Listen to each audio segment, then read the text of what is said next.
Hello students. Last lecture में national income में हम लोगों ने वैल्यू एडेड मेथड के प्रिकॉशंस को देखा था और हमने जाना था कि डबल काउंटिंग हम किसे कहते हैं। प्रिकॉशंस पे एक बार हम फटाफट नज़र मार लेते हैं।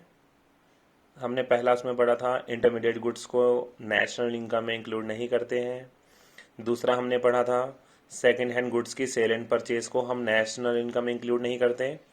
तीसरा था सेकेंड हैंड गुड्स की सेल एंड परचेज पे जो कमीशन होता है या फिर कोई ब्रोकरेज होती है उसे नेशनल इनकम में इंक्लूड किया जाता है।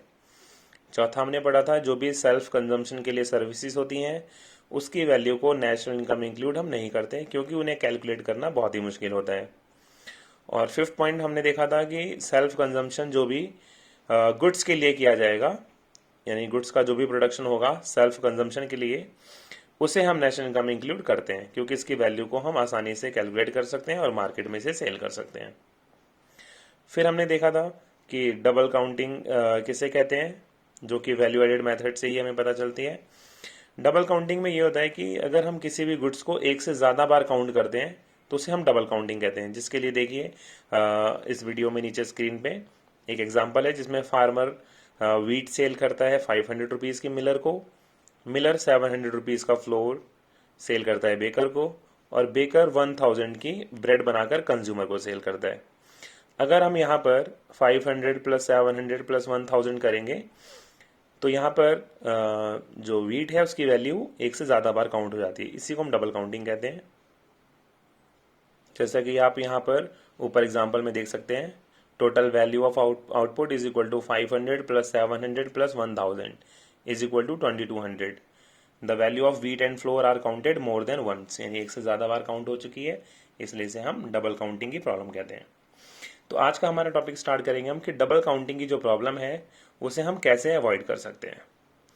तो डबल काउंटिंग की प्रॉब्लम को अवॉइड करने के दो मेथड होते हैं, एक होता है फाइनल आउटपुट मेथड और दूसरा होता है वैल्यू एडेड मेथड।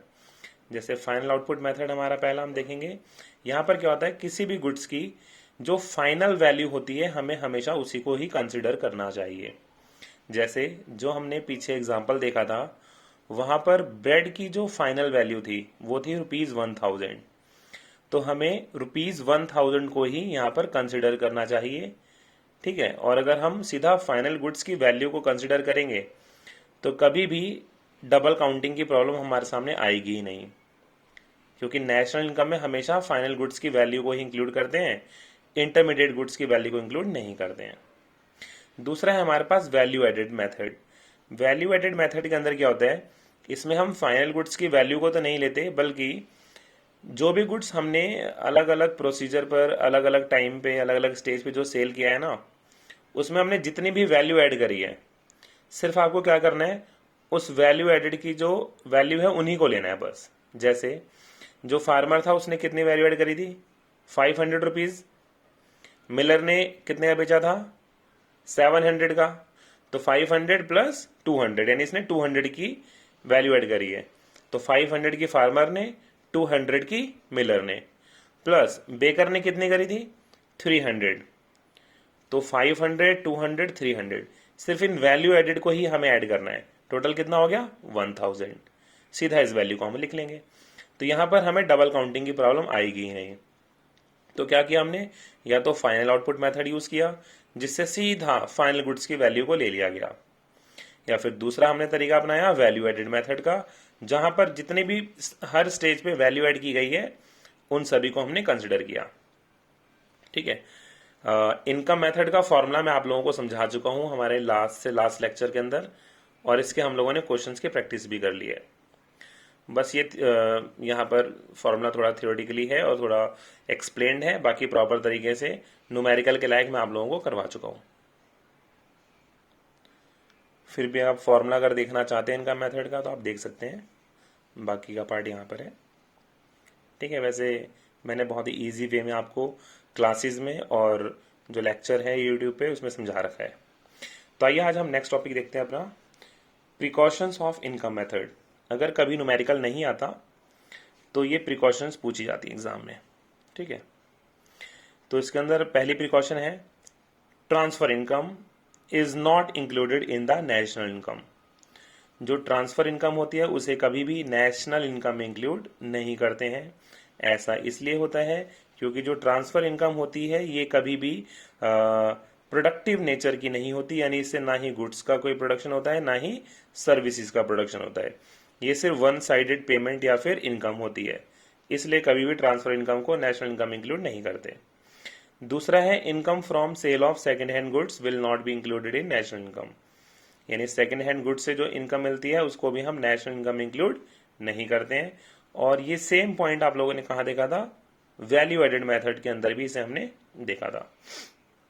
तीसरा है एनी ब्रोकरेज और कमीशन रिसीव्ड बाय ब्रोकर्स और कमीशन एजेंट्स, अगर कोई भी कमीशन एजेंट है या फिर कोई भी ब्रोकर है, इनके थ्रू अगर इन्हें कोई भी ब्रोकरेज मिलती है सेल कराने पर, तो उससे जो भी इनकम उनकी होती है इसे नेशनल इनकम में इंक्लूड हम करते हैं। ऐसा इसलिए क्योंकि ये प्रोडक्टिव नेचर की इनकम होती है।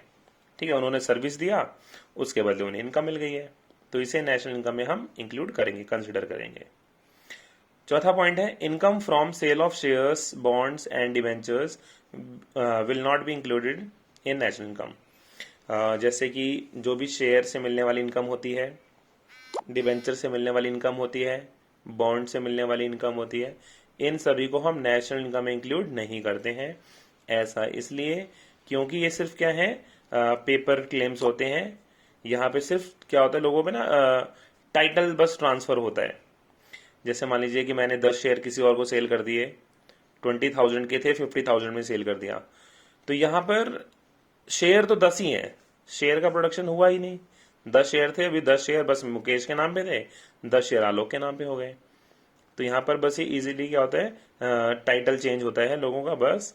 ठीक है, फाइनेंशियल एसेट्स होते हैं, पेपर क्लेम्स होते हैं, तो इनको नेशनल इनकम में इंक्लूड नहीं करते।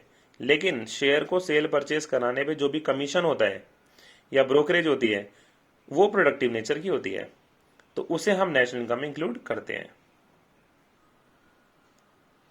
हमारा 5th पॉइंट है विंडफॉल गेन्स। जैसे कि विंडफॉल गेन में आता है, जैसे इनकम हमें मिल गई लॉटरी से, हॉर्स रेस से, तो इस तरह की इनकम को नेशनल इनकम में हम इंक्लूड नहीं करते हैं क्योंकि किसी प्रोडक्टिव एक्टिविटी से कनेक्टेड नहीं होती इनकम, इसलिए इसे नेशनल इनकम में हम इंक्लूड नहीं करते हैं। ठीक है, 6 पॉइंट अभी आप छोड़ दीजिए, 6 पॉइंट को हम बाद में करेंगे, 7 पॉइंट को बाद में करेंगे।